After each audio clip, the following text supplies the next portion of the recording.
नमस्कार, आप देख रहे हैं देश न्यूज। मैं हूं आपके साथ सूरज पाठक। हमारे खास कार्यक्रम डिबेट में आप सभी का स्वागत है। डिबेट में आज हम बात करने वाले हैं कि अब सियासत संविधान पर आकर अटक गई है। दरअसल लोकसभा चुनाव 2024 में सियासत की जितनी तस्वीरें और जितने रंग हमें देखने मिल रहे हैं, इतने रंग पहले नहीं देखे गए हैं। पहले कभी चुनाव हुआ करते थे तो एक मुद्दे पर चुनाव लड़े जाया करते थे। सत्ता पक्ष विपक्ष एक दूसरे के जो प्रतिद्वंदी होते थे वो वार प्रत्यारोप किया करते थे, वार पलटवार करते थे, आरोप प्रत्यारोप किया करते थे। लेकिन इस बार हर दिन एक नया तरीका, हर दिन एक नई बात, हर दिन एक नया विषय, हर दिन एक नया मुद्दा। इससे पहले कि वो जो मुद्दा आज छेड़ा है वो कल तक पुराना भी नहीं हो पाता और एक और नया मुद्दा आ जाता है। उसी कड़ी में आज भिंड और दतिया में लोकसभा सीट से कांग्रेस प्रत्याशी फूल सिंह बरैया के पक्ष में एमजेएस मैदान पर चुनावी सभा में राहुल गांधी ने हाथ में संविधान लेकर कहा कि यह मामूली किताब नहीं है। आज़ादी के बाद गरीबों, किसानों, मजदूरों, पिछड़ों और आदिवासियों को जो भी कुछ मिला है इस किताब के कारण मिला है। उन्होंने कहा कि अब प्रधानमंत्री ने, अमित शाह ने और उनके सांसदों ने मन बना लिया है कि वो चुनाव जीतेंगे तो इस किताब को फाड़ कर फेंक देंगे। कांग्रेस नेता राहुल गांधी ने कहा, मोदी जी अरबपतियों को पैसा देते हैं तो उसे विकास कहते हैं और कहते हैं कि विकास हो रहा है। जितना उन्होंने 10 साल में उनको दिया है अब वो हम आपको देने जा रहे हैं। राहुल गांधी ने कहा कि महालक्ष्मी योजना के तहत देश भर की गरीब महिलाओं को हम लखपति बनाएंगे। हर महीने उनके खाते में 8,500 रुपये डाले जाएंगे। 6 महीने में 30 लाख सरकारी पद भरे जाएंगे। कांग्रेस नेता राहुल गांधी ने कहा कि अब पीएम और अमित शाह ने मन बना लिया है कि यदि वो चुनाव जीत गए तो संविधान की किताब को फाड़ कर फेंक देंगे। उन्होंने कहा 2 और 3 अरबपतियों को सारा का सारा धन दे दिया जाता है। रेलवे देखो तो अडानी, सोलर पावर देखो तो अडानी। किसान जानता है कि हमारे जेब से पैसा निकालने की कोशिश की जा रही है। उन्होंने कहा कि मोदी कहते हैं आतंकवादी हैं। ये हालात है देश की। नोटबंदी की, गलत जीएसटी लागू किया। आज हिंदुस्तान में 15 साल से सबसे ज़्यादा बेरोजगारी आज नजर आ रही है। इस तरह से राहुल गांधी ने अपनी बातों में जहां प्रधानमंत्री नरेंद्र मोदी और सत्ताधारी भारतीय जनता पार्टी को घेरने की कोशिश की है, कवायद की है, और वहीं अब संविधान के नाम पर सियासत आकर अटक गई। सुनते हैं कि क्या कहा है राहुल गांधी ने, फिर इस विषय पर हम चर्चा भी करेंगे। अदानी को बिना मजदूरी, बिना कुछ लाखों करोड़ रुपए देते हैं तो कहते देखो देखो देखो विकास हो रहा है। हमने मनरेगा किया, मजदूरी के लिए पैसा दे रहे हैं और कहते हैं गरीबों की आदत बिगाड़ रहे हैं। गरीबों को पैसा दो तो आदत बिगाड़ रहे हो, और अरबपतियों को पैसा दो तो देखो विकास हो रहा है। तो हमने मन बना लिया है, 10 रुपए उनको मिलेंगे तो 10 रुपए आपको मिलेंगे, लाख रुपए उनको मिलेंगे तो लाख रुपए आपको मिलेंगे। बीजेपी के नेताओं ने साफ कहा है, अमित शाह ने कहा है, बड़े बड़े नेताओं ने कहा है कि अगर चुनाव में जीत होगी तो कॉन्स्टिट्यूशन को बदल दिया जाएगा, रद्द कर दिया जाएगा। और मैं आपको बताने आया हूं, यह हिंदुस्तान की गरीब लोगों की आत्मा है, इसको कोई नहीं छूने वाला है। दुनिया में कोई शक्ति नहीं है जो इसको बदल सके। ये बीजेपी वाले सपने देख रहे हैं। एक तरफ बात है संविधान की, एक तरफ है कि 20-25 अरबपति मिलकर के देश चला रहे हैं, सरकार चला रहे हैं। आखिर क्यों इस मुद्दे पर आकर के बात अटक गई है, इन तमाम विषयों पर हम चर्चा करेंगे। चर्चा में खास मेहमान हमारे साथ हैं, आपका परिचय कराते हैं। हमारे साथ हैं भारतीय जनता पार्टी के प्रवक्ता कर्नल ईशान राज बरापू जी। कर्नल ईशान जी, बहुत स्वागत है आपका देश न्यूज में। कांग्रेस प्रवक्ता प्रमोद द्विवेदी जी हमारे साथ हैं। प्रमोद द्विवेदी जी, आपका बहुत स्वागत है। और आम आदमी पार्टी की महिला विंग की उपाध्यक्ष परमिंदर कौर जी हमारे साथ हैं। परमिंदर जी, आपका स्वागत करते हैं। और राजनीतिक विश्लेषक शैलेंद्र मिश्रा शैली जी हमारे साथ हैं। शैलेंद्र मिश्रा जी, आपका स्वागत करते हैं। और सबसे पहले प्रमोद द्विवेदी जी, आपके पास आना चाहूँगा। राहुल गांधी कह रहे हैं कि यदि इस बार भारतीय जनता पार्टी की सरकार आई तो वो संविधान की किताब को फाड़ कर फेंक देंगे। ऐसा किसने और कब कहा है और राहुल गांधी क्यों कह रहे हैं? आपने शायद 4 भारतीय जनता पार्टी के नेताओं के बयान पढ़े होंगे, सुने होंगे, देखे। जिसमें कर्नाटक के एक वरिष्ठ सांसद हेगड़े साहब ने भी स्पष्ट कहा कि भारतीय जनता पार्टी को अगर इस बार बहुमत मिला तो हम संविधान बदल देंगे। और ऐसा राहुल गांधी हवा में नहीं कह रहे हैं। जिस दल ने नहीं, प्रधानमंत्री नरेंद्र मोदी कई बार ये बात कह चुके हैं कि संविधान मैं तो क्या खुद बाबा साहब नहीं बदल सकते हैं। मोदी जी जो न्यायपालिका के आदेश का परिपालन न करते हुए राम मंदिर का फैसला स्वयं का फैसला बता रहे हो, भारतीय जनता पार्टी और उसके घटक दल राम मंदिर के फैसले को अपना फैसला बता रहे हो, न्यायपालिका का अपमान कर रहे हो, उससे क्या उम्मीद की जा सकती है। और उसका जलवा देखना है तो खजुराहो में देखिए, चंडीगढ़ के मेयर चुनाव में जो घटना हुआ उसे देखिए, कल इंदौर में जो हुआ उसे देखिए। तो भारतीय जनता पार्टी के टेलर हैं और अभी तो पिक्चर बाकी है।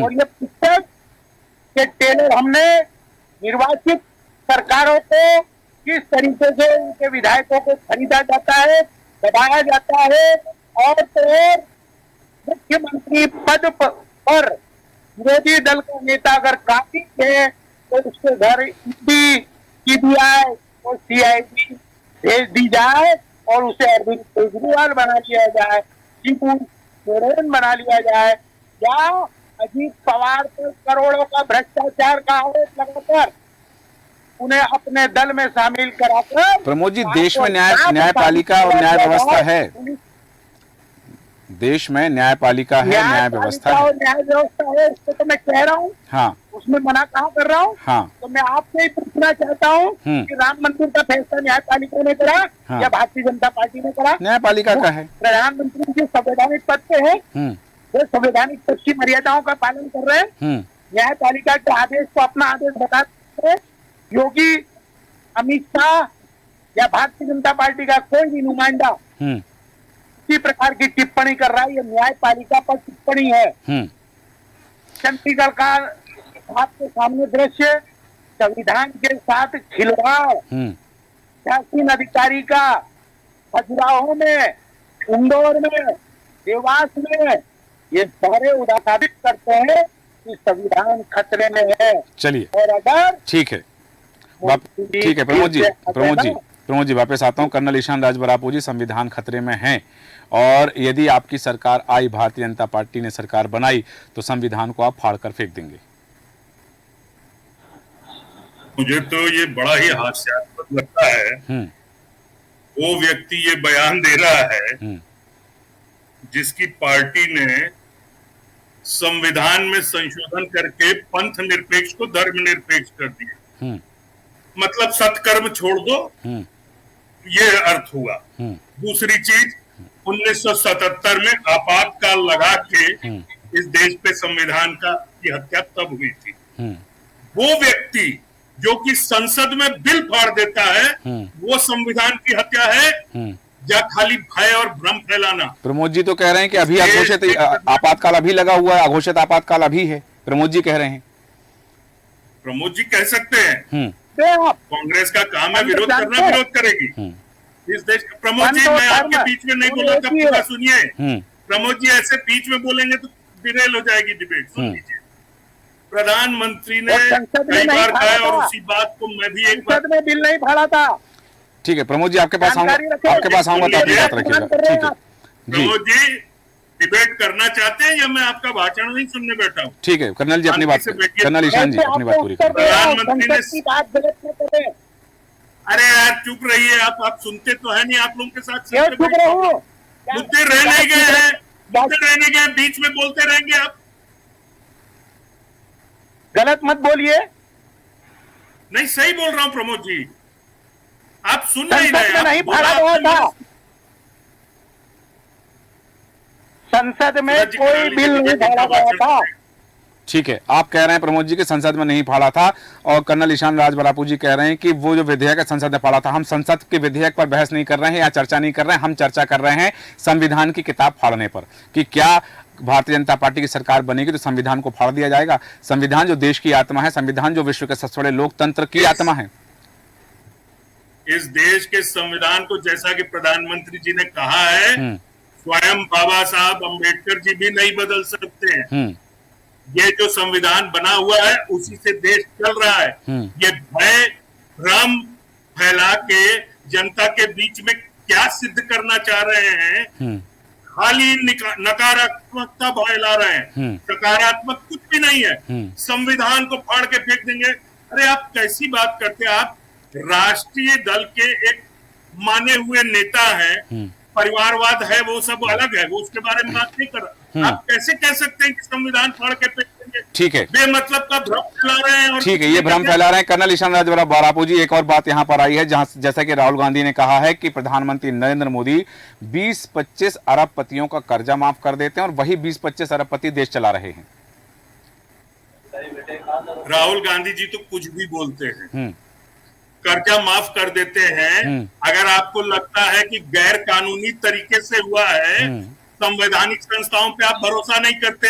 अगर आप भरोसा करते होते, साक्ष्य के साथ उच्चतम न्यायालय में जाते कि भाई ये भाईबंदी करके प्रधानमंत्री ने इन कंपनियों का कर्जा माफ कर दिया, साक्ष्य कुछ है नहीं। वही मैं कह रहा हूं सूरज जी, भय भ्रम यही फैला के अपने जातियों के बीच में समाज को बांटना, वर्गों के बीच में बांटना, पंथों के बीच में बांटना, अल्पसंख्यक बहुसंख्यक की राजनीति करना, इसके अलावा कोई चीज नहीं रह गई है। चलिए, मैं सत्य बता रहा हूं, अगर कांग्रेस अपने अस्तित्व को बचाना चाहती है तो थोड़ी भी सकारात्मक हो जाए तो शायद कुछ जमीन बच जाएगी, वरना अस्तित्व नहीं रहने वाला इस चुनाव के। चलिए ठीक है, वापस आता हूं कि यदि ये चीजें नहीं रही हैं, यदि सुधार नहीं हुआ तो कांग्रेस का अस्तित्व नहीं रह जाएगा चुनाव का। ये सवाल लेकर के आऊंगा प्रमोद जी का, लेकिन अभी आना चाहूंगा परमिंदर जी के पास। परमिंदर जी, बात हो रही है संविधान बचाने की, बात हो रही है संविधान खतरे में है, बात हो रही है देश में आरक्षण की, बात हो रही है प्रधानमंत्री नरेंद्र मोदी पर आरोप की कि वो जो है उनको 20-25 अरबपति हैं जो मिलकर के उनको संचालित कर रहे हैं, और वो यदि उनको पैसा दे दिया जाता है सरकार के द्वारा तो प्रधानमंत्री नरेंद्र मोदी कहते हैं कि विकास हो रहा है। सूरज जी, मुझे ऐसा लगता है कि कर्नल जी ने अभी जो बातें कही कि कांग्रेस भ्रम फैला रही है, भय फैला रही है, नकारात्मक बातें कर रही है, मुझे बड़ी हैरानी होती है। आज चुनावी मंचों से भाजपा के शीर्ष नेता माइनॉरिटीज में पहले छुपकर वार किया जाता था, इतनी ओपनली चुनावी रैलियों पर उन्हें घुसपैठिए बोला जाता है और मंगलसूत्र वगैरह की बात हो रही है, तो समाज में मेजॉरिटी के मन में माइनॉरिटी का भय फैलाने का काम भाजपा कर रही है, न कि विपक्ष। और जहां तक संविधान की बात है, भाजपा ने नारा दिया 400 पार, अब की बार 400 पार, और भाजपा के सांसदों ने ये बोला कि इस बार संविधान में बदलाव लाएंगे, 2/3 बढ़ाती है। देखिए, भाजपा अभी 303 सीटों पर ही एक बड़ी तानाशाही की तरह रूल कर रही है। और मैं ये बात यहाँ कहना चाहूंगी कि भाजपा के नेता, ब्यूरोक्रेसी सभी अंदर से नाराज हैं। जैसे दिग्गज नेता को दरकिनार किया गया है, जैसे 2-4 लोग ही पूरी पार्टी को चला रहे हैं। ठीक है, लेकिन परमिंदर को जी सवाल यहाँ ये है कि यदि वो एक धर्म विशेष की बात कर रहे हैं, एक संप्रदाय की बात कर रहे हैं, तो कर्नाटक में यदि वो आरोप लगाते हैं कि वहाँ मुस्लिमों को आरक्षण दिया गया है, ओबीसी वर्ग का आरक्षण दिया गया है, और आरक्षण जो ओबीसी वर्ग का हक था वो उनको काट करके उनको दिया गया है, तो ये वहाँ पर कानूनी चालाकी की है, ये आरोप लगा रही बीजेपी, वहाँ किया गया है तो भारतीय जनता पार्टी कह रही है। देखिए, भारतीय जनता पार्टी के पास अभी तो कोई नैतिकता है ही नहीं ये सारे इल्जाम लगाने के लिए। आप देखिए, भारत के इतिहास में पिछले इतने 75 सालों में आई डोंट थिंक कभी हुआ होगा कि सिटिंग सीएम जेल में होंगे।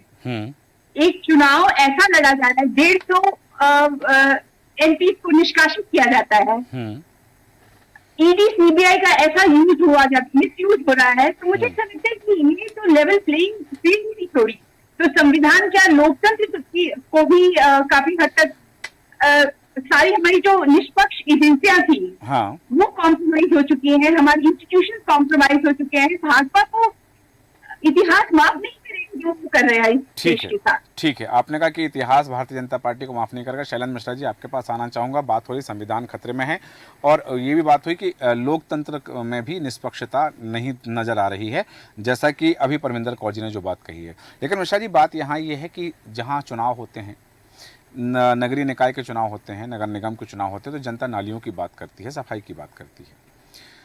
विधायक के चुनाव होते हैं तो अपने क्षेत्र के विकास की बात करती है, सड़कों की बात करती है। यहाँ बात हो रही है लोकतंत्र के महापर्व की, सांसद के चुनाव की, लोकसभा के चुनाव की, जहाँ देश के विकास की बात होती है, विदेश नीति की बात होती है, देश की आर्थिक समीक्षा की बात होती है। लेकिन यहाँ पर बात हो रही संविधान की, यहाँ पर बात हो रही है लोकतंत्र की, यहाँ पर बात हो रही है आरक्षण की, यहाँ पर बात हो रही है संप्रदाय की, यहाँ पर बात हो रही है पंथ की। क्या चुनाव में और कुछ बाकी नहीं रह गया है?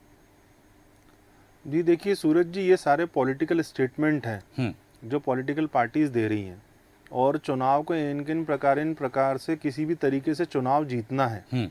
पहला लक्ष्य जो है राजनीतिक दलों का, वो चुनाव जीतने का लक्ष्य है। कोई एक दल जो है वो ज्यादा तेजी से आगे बढ़ रहा है, कोई दूसरा दल कुछ पीछे नजर आता है, ये अमूमन होता है। अब जैसे आज आपका जो डिबेट का विषय है संविधान की बात को लेकर, राहुल गांधी जी का जो बयान है, ये भी एक देखिए पॉलिटिकल स्टेटमेंट है। अभी जैसे और प्रवक्ताओं ने कहा कि प्रधानमंत्री जी या गृह मंत्री जी ने जो बयान दिए हैं, तो ये सब देखिए पॉलिटिकल स्टेटमेंट है। और अलग अलग जो क्षेत्र हैं देश के, जो अलग अलग राज्य हैं, वहाँ की जो अलग अलग सिचुएशन है, उसके हिसाब से आप नोटिस कीजिए, जो जिस फेज में इलेक्शंस हो रहे हैं, जिस फेज में 1, 2, 3 क्रम में प्रचार प्रसार हो रहे हैं, रैलियां हो रही हैं, हर जगह से कुछ एक नया स्टेटमेंट बाहर आ रहा है, और इसको मटेरियल को जो है इसको इस्तेमाल किया जा रहा है एक दूसरे पर आरोप प्रत्यारोप के रूप में। लेकिन हमको ये नहीं भूलना चाहिए कि दोनों ही पॉलिटिकल पार्टीज, जो बड़े दल हैं, खासकर बीजेपी और कांग्रेस, इनके जो मैनिफेस्टो हैं, बात मैनिफेस्टो पे होना चाहिए कि ये लोग क्या देने वाले हैं देश की जनता को। और क्योंकि जैसा भी आपने पूछा कि नगरीय निकाय चुनाव होते हैं, पंचायत चुनाव होते हैं, विधानसभा के होते हैं, तो नगरीय निकाय में उनके क्षेत्र का मुद्दा रहता है, विधानसभा में क्षेत्र बड़ा हो जाता है, और जब लोकसभा की बात आती है तो निश्चित ही विकास के साथ में कुछ एक महत्वपूर्ण पहलू होते हैं, जो राष्ट्रीय सुरक्षा के मामले होते हैं, विदेश नीति के मामले होते हैं, और हमारा देश विश्व में किस प्रकार से खुद को आगे लेके जाएगा, ये कुछ विषय होते हैं, जनता के मन में भी होते हैं। और इसमें मुझे नहीं लगता कि बहुत ज्यादा किसी का बौद्धिक स्तर बेहतर होगा तो वही व्यक्ति केवल ये बातें सोच पाएगा। आजकल एक सामान्य जनमानस भी जो है देश का, वो भी देश की तरक्की और देश की सुरक्षा के प्रति अपनी सोच रखता है। सही। पूर्व के जो जनता के जो अनुभव रहे हैं, वो उसके आधार पर चीजों को देखती है। भारत सरकार की जो जिम्मेदारी होती है, वो उसको किस तरीके से आने वाले समय में निभाने वाली। जैसे आज अगर राहुल जी के भाषण की बात देखें भिंड में, तो उन्होंने भी लोक लुभावन कुछ वादे किए हैं, जनता से, महिलाओं से वादे किए हैं, डायरेक्ट पैसे देने की स्कीम की बात की है, रोजगार की बात की। तो देखिए ये भी एक बड़े विषय हैं जो मतदाता के दिमाग में घर कर सकते हैं। तो मेरा ऐसा मानना है कि ना तो लोकतंत्र खतरे में है, ना संविधान खतरे में है, और हमारे देश का जो संविधान है और हमारे देश का जो लोकतंत्र है, ये पूरी पृथ्वी पे जहाँ मनुष्य है और जहाँ पर चुनाव हो रहे हैं, सबसे बेहतर है, सबसे अच्छा है। और हमारे यहाँ जितनी खासियत है लोकतंत्र की खूबसूरती की, कहीं नहीं है। तो ये इस प्रकार की बातों से तो मुझे लगता है सूरज जी भ्रम फैलता है, और जो वरिष्ठ राजनेता हैं उनको भी ऐसी बातें बोलने से बचना चाहिए। ये मतलब ये बिल्कुल गंभीरता वाली बात नहीं है कि भारतीय जनता पार्टी जो है वो संविधान को फाड़ देगी। ऐसे कैसे फाड़ देगी, ये बिल्कुल असंभव सी बातें हैं। ये जरूर एक बात होती है कि जब किसी राजनीतिक दल को बहुत बड़ा बहुमत मिलता है, तो कुछ कठोर मामलों में वो निर्णय लेते हैं, और वो ऐसा हमेशा होता आया है कि जब कोई बड़ा निर्णय होता है तो वो स्वाभाविक है, सभी को 100% लोगों को नहीं वो सूट करता है। तो ये एक टाइप की एक स्थिति होती है। लेकिन देश खतरे में चला जाएगा और इमरजेंसी जैसे हालात हो जाएंगे, ये नहीं लगता। कुछ एक जगह के, और सूरज जी 10 सेकंड हो, ये जैसे अभी इंदौर का मामला आया, तो आप देखिए कहीं ना कहीं मैंने पूर्व में भी आपकी डिबेट में कहा है कि वर्तमान में सिचुएशन बेस्ड पॉलिटिक्स हो रही है। वर्तमान हालातों को देख के लोग पॉलिटिक्स कर रहे हैं, ना कि राजनीतिक दलों की विचारधारा को देख के। अगर आज कांग्रेस कठिनाई के दौर से गुजर रही है, तो उनकी पार्टी का जो कार्यकर्ता है उसे मजबूती से डटा रहना चाहिए। ये छोटे मोटे मामले आते हैं, कहीं क्रिमिनल केसेस के पुराने केसेस खोल दिए जाते हैं, या कोई व्यवसायिक कहीं नुकसान होता है, तो ऐसे समय पे उन्हें वहां ये ख्याल रखना चाहिए कि 20-25 साल 30 साल से जिस पार्टी ने मौका दिया उसके साथ ईमानदारी से बने रहें, और अगर छोड़ के जा रहे हैं तो जनता निर्णय कर देगी मतदान के वक्त। बिल्कुल सही कहा कि ये जनता के हाथ में है कि राजनीतिक दलों का स्वार्थ है या राजनीतिक दलों के प्रत्याशियों का स्वार्थ है, और स्वार्थ पूर्ति में जनता किसके साथ जाती है, जनता का निर्णय हो सकता है। लेकिन प्रमोद जी, यहाँ आपके पास आना चाहूँगा। जिस तरह से राहुल गांधी ने आज भिंड में कहा है कि गरीबों को, पिछड़ों को, दलितों को, आदिवासियों को, किसानों को जो कुछ मिला है इस किताब की वजह से मिला, उन्होंने किताब हवा में लहरा के बताई है।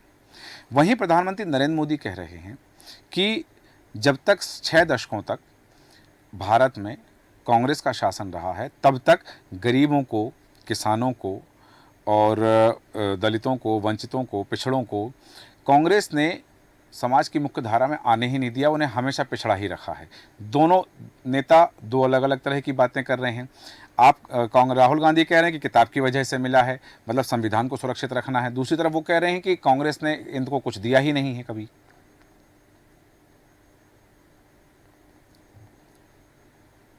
जी को रोजगार देने के लिए बाकायदे लाइसेंस दिया गया था और उनकी चाय की दुकान रेलवे स्टेशन पर स्थापित हुई थी, कंट्रोल भी मिला था। एक और ये कंट्रोल की प्रथा, मनरेगा में रोजगार की प्रथा, आरक्षण, खिलाड़ियों का आरक्षण, विकलांगों को आरक्षण, महिलाओं को आरक्षण, इस प्रकार से हर तबके को जीवन में जीवन यापन करने के लिए उसकी क्षमताओं के अनुसार कांग्रेस ने दिया। मोदी जी शायद भारतीय जनता पार्टी को संविधान पढ़ने की फिर से आवश्यकता है। अगर ऐसा नहीं होता तो श्यामा प्रसाद मुखर्जी जी के चुनाव हारने के बावजूद पंडित जवाहरलाल नेहरू जी ने उन्हें कश्मीरी मामले का मंत्री बना करके उपस्थित किया, उनकी विद्वता को सदन में ला करके किया। अटल जी के लिए उनके मन में साफ कार्नर था। हम खजुराहो की राजनीति नहीं करते, हम गठबंधन की राजनीति नहीं करते, हम मंगल सूत्र पर राजनीति नहीं करते, हम सेना के पुलवामा के शहीदों के नाम पर वोट तो ले लेते हैं, लेकिन 400 किलो आज तक कौन लाया, आज तक जांच नहीं हो पाती। और तो और गुजरात से, पाकिस्तान से हमारे प्रधानमंत्री जी नवाज शरीफ से मिलने जाते हैं और कहते हैं कि मुसलमान घुसपैठिए हैं। ये ऐसा एक संवैधानिक पद पर बैठे हुए प्रधानमंत्री की होना चाहिए। प्रधानमंत्री को किस तरीके से संवैधानिक पद पर बैठे हुए अपने आचरण से, अपने व्यवहार से, नीतियों के माध्यम से और चर्चाओं के माध्यम से मर्यादाओं का पालन करना चाहिए। यदि ये सीखना हो तो अटल बिहारी वाजपेयी जी से सीख लेते। मैं कांग्रेस के किसी नेता का उदाहरण नहीं दे रहा हूँ, उन्होंने सदन में, सदन के बाहर विचार किया कि बहस सकारात्मक होना चाहिए, देश के हित के लिए होना चाहिए। और 1971 में जब बांग्लादेश पाकिस्तान को तोड़ करके बना तो सबसे पहले रानी दुर्गा यानी जी का नाम अगर किसी ने दिया तो अटल बिहारी वाजपेयी ने। ठीक है प्रमोद जी, ठीक है। बात हुई है कि यहाँ जिस तरह से आपने कहा कि इस तरह की ये जो तमाम चीज़ें आ रही हैं, गरीबों की बात है, किसानों की बात है, और इस यदि नैतिकता का पाठ सीखना है तो कांग्रेस के कार्यकाल में जो नेता रहे आपने गिनाए हैं नाम, कि उनसे सीखना चाहिए। कर्नल ईशान जी, बात हो रही है यहाँ पर कि यदि कर्नाटक में कांग्रेस की सरकार है, वहाँ एक चीज़ लागू हो जाती है, वहाँ वो कर देते हैं, वर्ग विशेष को आरक्षण दे देते हैं, ओबीसी वर्ग का, तो पूरे देश में तो केंद्र सरकार का सिक्का चलता है, पूरे देश को केंद्र सरकार संचालित करती है। उस बात को भुनाने के लिए वर्ग विशेष पर टिप्पणी करना पहली बात। दूसरी बात कि हालांकि प्रधानमंत्री नरेंद्र मोदी कह रहे हैं कि संविधान को खुद नहीं, बाबा साहब भी आ जाए तो नहीं बदल सकते हैं। फिर यहाँ ये जो बात है कि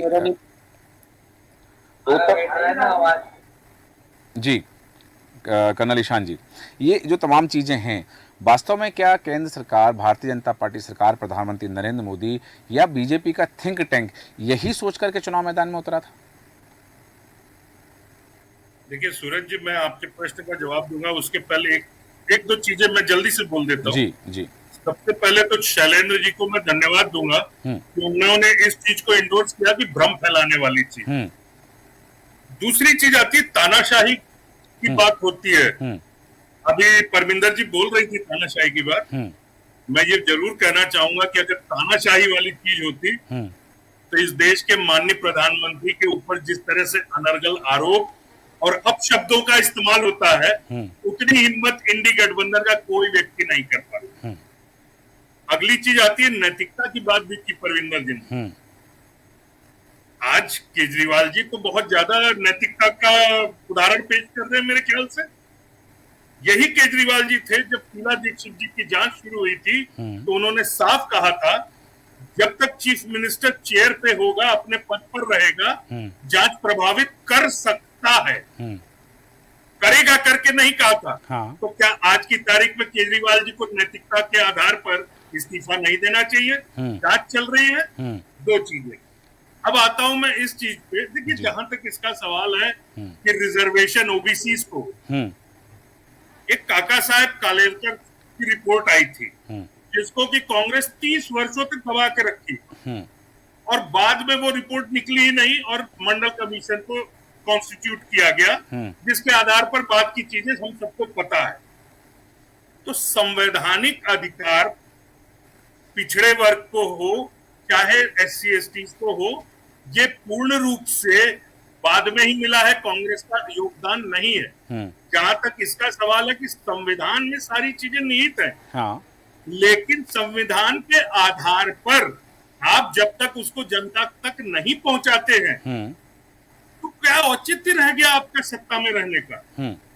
और अभी हम आते हैं इस चीज पे कि जो कर्नाटक का आपने उदाहरण दिया जी, ये उदाहरण बहुत ही गलत है कि आप ओबीसी और SC ST वर्ग के बीच में से आप मुस्लिमों को आरक्षण दे देंगे, ये गलत चीज है। प्रधानमंत्री जी ने हमेशा कहा है कि जाति जो है, 4 ही जाति बोला है उन्होंने, गरीब, महिला, युवा और किसान, बाकी की तो बात ही नहीं हो रही। तो अभी आज की तारीख में अगर हम आरक्षण की बात कर रहे हैं, कांग्रेस इस चीज को दूसरे तरीके से पेश करके अल्पसंख्यक और वो भी सिर्फ मुस्लिम अल्पसंख्यकों की बात करती है। हम कह रहे हैं सबका साथ सबका विकास की बात है तो आप सिर्फ अल्पसंख्यक की बात क्यों करते हैं? तो ध्रुवीकरण और इस जातिगत आधार पर बांटना समाज और खाली वोट बैंक की तरह करना, इस्तेमाल करना, ठीक है, ये कांग्रेस कर रही है। ठीक है, भारतीय जनता पार्टी नहीं कर रही। ठीक है, वापस जी जी जी ईशान जी, भारतीय जनता पार्टी ने हमेशा राष्ट्र की बात की है, राष्ट्र के गौरव की बात की है जी। प्रमोद जी, भारत का मान आज विश्व पटल पे बना है जी। प्रमोद जी, ठीक है। प्रमोद जी कुछ कहना चाह रहे हैं? 10 सेकंड में अपनी बात रखें, समय की सीमा को ध्यान में रखते हुए। सर मैं इंटीरियर में हूँ, नेटवर्क इशू हो रहा है, लिंक ठीक है ठीक है ठीक है जी, ठीक है जी, बिल्कुल बिल्कुल। बस क्योंकि समय की सीमा हो ही चुकी है, परमिंदर कौर जी आपके पास आ रहा हूँ। आपने कहा तानाशाही की बात, जिसका जवाब दिया है कर्नल ईशान जी ने, और जो बात उन्होंने कही है कि यदि तानाशाही होती तो ये चीजें नहीं होती। कर्नल जी को जवाब देना चाहूंगी। जहाँ तक नैतिकता की बात नहीं की है, आज सुप्रीम कोर्ट में अभी पूरा दिन डिस्कशन चला है और 3 मई की तारीख दी गई है ईडी को जवाब देने के लिए। तो ये मामला अभी भी कोर्ट में है कि उनकी जो दिया गया अरविंद केजरीवाल जी को, वो बिल्कुल असंवैधानिक है। इसकी अभी डिसीजन आना बाकी है। दूसरी बात जी, जो आप ये बात कहते हैं कि हमारा देश ग्रो कर रहा है, डेवलप कर रहा है, GDP बढ़ रही है, हम ट्रिलियन इकोनॉमी बन रही है, 3 ट्रिलियन, तो हमारे प्रति व्यक्ति आय पर ध्यान दिया जाए, GDP पर ध्यान न दिया जाएगा। 2014 से लेकर 2023 तक प्रति व्यक्ति आय में कमी आई, बेरोजगारी, गरीबी, असमानता बढ़ी है। तो भाजपा कतई ये नहीं कि विकास किया है, विकास कुछ चंद लोगों का हुआ है। 5% जनसंख्या का विकास हुआ है। ईशान जी आ रहा हूँ। 60-70% जनसंख्या फ्री के अनाज पर निर्भर है। ठीक है, आपने कहा कि जनसंख्या की बात कही, आपने कहा कि प्रति व्यक्ति की आय की बात होना चाहिए। कर्नल ईशान जी 10 सेकंड में अपनी बात रखें, फिर आना चाहूंगा शैलेंद्र मिश्रा जी के पास में, चूंकि समय की सीमा है। कर्नल ईशान जी 10 की जगह 15 ले लूंगा मैं, लेकिन लगिएगा मुझे जी। मैं उम्मीद करता हूं कि आम आदमी पार्टी में कुछ कि जो प्रवक्ता बैठते हैं वो अध्ययन करके आते हैं। बेरोजगारी की बात कर रही है, ईपीएफओ का डाटा की बात नहीं कर रही है, जो कि 16 करोड़ और 15 करोड़ पर स्थिर था, आज की तारीख में उसमें 30 करोड़ लोग उसमें जो है अपना अंशदान दे रहे हैं। तो वो हवा में आसमान से तो नहीं उतरे हैं, भगवत कृपा तो नहीं हुई है, उसमें नौकरियां मिली है तभी उसमें दे रहे हैं। तो ये चीजें देख लेनी चाहिए।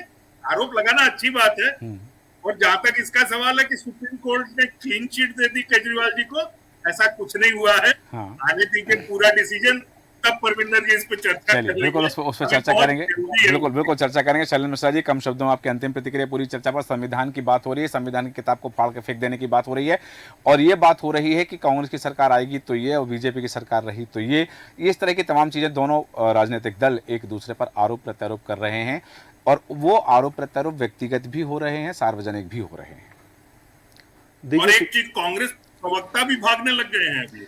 अब चूंकि वो उन्होंने एक्सक्यूज दिया कि वो इंटीरियल में है। जी शैलेंद्र, एक्सक्यूज ही दे के भाग रहे हैं। देखिए सूरज जी, दो तीन मुख्य बातें हैं, कम शब्दों में प्रकाश डालने का प्रयास करता हूं। जी, सर्वप्रथम तो जो संविधान को फाड़ के फेंकने की जो किताब की बात आई है, वो राहुल गांधी जी ने जो बयान दिया है वो भिंड लोकसभा में दिया है, और हम सबको मालूम भिंड लोकसभा एससी के लिए रिजर्व है, और क्योंकि बाबा साहब को लेके हर जगह जोड़ा जाता है, तो कहीं ना कहीं एक ये मानसिक स्ट्राइक है एक तरीके की सभा के अंदर, जो लोगों के दिलों में घर कर सकती है, जिसके चांसेस 50-50 हैं। तो ये पॉलिटिकल स्टेटमेंट मैंने इसीलिए कहा था। दूसरा, अगर पिछले चुनाव के उदाहरण ले लें भिंड लोकसभा का, तो केवल 2 लाख वोटों से वहां पे भारतीय जनता पार्टी लगभग जीती थी। संध्या राय जी को पुनः मौका दिया है, लेकिन 35 वर्षों से वो जो सीट है वो भाजपा के कब्जे में है। और ये जो राजनीतिक रेवड़ियां हैं तो चुनावों के दौरान बांटी जाती हैं। अब किसकी रेवड़ी अधिक मीठी है, किसकी रेवड़ी कम मीठी है, ये मतदान होने के बाद जब परिणाम आते हैं तब पता चलता है। कुछ एक बातों को लेकर जो भ्रम की स्थिति जो निर्मित की जा रही है, उसमें देखिए, मैं बार बार भाजपा का पक्ष नहीं रख रहा हूँ, लेकिन भाजपा के लिए जो प्लस पॉइंट हो जाता है वो ये हो जाता है कि उनकी सिंगल स्ट्रेटेजी जो है वो पब्लिक डोमेन में आ जाती है। वहीं कांग्रेस के साथ क्या है कि अभी वो पूरे बहुत सारे लोगों को इकट्ठा करके इंडिया गठबंधन के साथ लड़ रहे हैं। एनडीए के साथ बीजेपी भी लड़ रही है, लेकिन इंडिया गठबंधन के जितने भी लोग हैं, जैसे दिल्ली में केजरीवाल जी बड़ा चेहरा है, पश्चिम बंगाल में ममता बनर्जी बड़ा चेहरा है, और अन्य जगह चले जाइए, तो ये जो एक स्थिति है, इसमें मुझे लगता है कि यहाँ पे कांग्रेस को पुनः विचार करके जो अभी आगे के जो फेज बचे हैं उसमें वो ऐसी स्ट्रेटेजी लेके जाएं जो सब जगह एक जैसी हो। और अब जैसे वो आरक्षण वाली बात आई, कर्नाटक वाली, तो अब उसमें भी देखिए भारतीय जनता पार्टी ने जो वीडियो जारी किया है, और जिसको लेके शिकायतें भी हुई हैं अमित शाह के वीडियो के लेके, जिसे डॉक्टरेट वीडियो बताया जा रहा है, तो एक तरफ वो वीडियो जो ओरिजिनल है बीजेपी ने जारी किया जो अमित शाह जी ने बोला, और दूसरी तरफ उसको जो एडिट करके प्रचार प्रसार सोशल मीडिया पे किया जा रहा है। अगर केवल धैर्य से 1 मिनट लोग अगर वो वीडियो सुन लें तो उसमें भी समझ में आ रहा है, खुद भारतीय जनता पार्टी पक्ष रख रही है। तो मेरा ये अनुरोध है सभी राजनीतिक दलों से, आपके चैनल के माध्यम से, कि भैया बड़ी मुश्किल से ये देश जो है अब बहुत आगे जा रहा है, और अब इसको जात पात में मत बांटिए, समान नागरिक की समान जो वैल्यू है उसको कीजिए। और आरक्षण की बात बार बार आती है, तो आरक्षण हम सभी को मालूम है कि जो आर्थिक और शैक्षणिक जो असामान्यता थी देश के अंदर आजादी के बाद, उसको दुरुस्त करने के लिए संविधान की व्यवस्था के हिसाब से आरक्षण दिए गए थे। और अब समय समय पे उसमें जो लोग क्रीमी लेयर में आते जा रहे हैं, बड़े पदों पे पहुंच गए, मुझे लगता है अब समय आ गया है कि लोग स्वयं आरक्षण का जो लाभ है वो छोड़ना शुरू कर दें। बिल्कुल सही कहा आपने कि अब वो चीज़ें अलग हो गई हैं, अब योग्यता की बात है, प्रतिभा की बात है, और ये इन तमाम चीज़ों को लेकर के जिस तरह से हवा दी जा रही है, जनता भी समझदार हो चुकी है कि जनता अपनी बात चाहती है, जनता देश की बात चाहती है, देश के विकास की बात चाहती है। वो देश का विकास कौन करेगा, जनता की बात कौन करेगा, ये जनता सुनना चाहती है। हालांकि बिंदु और है जिन पर हम चर्चा कर सकते हैं, पर समय अनुमति नहीं देता, इसलिए चर्चा को विराम देंगे। कर्नल ईशान राज बरापू जी, प्रमोद द्विवेदी जी, परमिंदर कौर जी, शैलेंद्र मिश्रा जी, आप सभी का धन्यवाद चर्चा में शामिल होने के लिए। बात जिस तरह से की जा रही है कि राहुल गांधी मध्य प्रदेश आते हैं, मध्य प्रदेश के भिंड लोकसभा सीट पर अपने प्रत्याशी के समर्थन में सभा करते हैं, और वहां कहते हैं कि मोदी जी अरबपतियों को यदि पैसा देते हैं तो कहते हैं कि देखो देखो देखो विकास हो रहा है। उन्होंने कहा कि संविधान मामूली किताब नहीं है, अमित शाह यदि जीतेंगे, बीजेपी की सरकार यदि बनेगी, तो इस किताब को फाड़ के फेंक दिया जाएगा। अब ये इस बात ने एक नई चर्चा को जन्म दिया है। देखना है कि मतदान तीसरे चरण का होना है, और तीसरे चरण के मतदान तक इस बात को कितनी हवा दी जाती है और ये बात कहाँ तक जाती है, ये देखना दिलचस्प होगा। हमारा आज के खास कार्यक्रम में इतना ही। बने रहें देश न्यूज़ के साथ। नमस्कार।